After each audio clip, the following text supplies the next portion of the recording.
Magandang buhay sa inyong lahat. Today prepare po si Mrs. ng aming mga ulam para sa aming pananghalian. Ang una, i-prepare niya po ay ang pansit.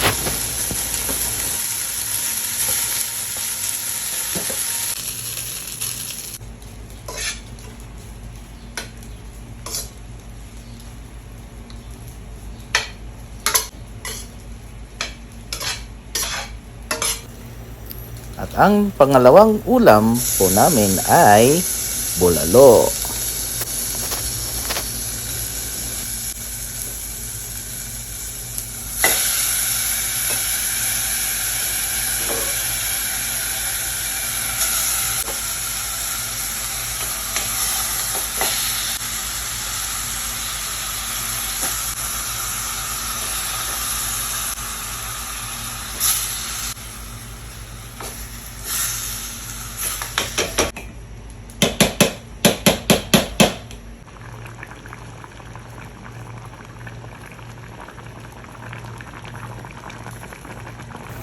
At ayan na po, ready na po ang bulalo at ang pansit.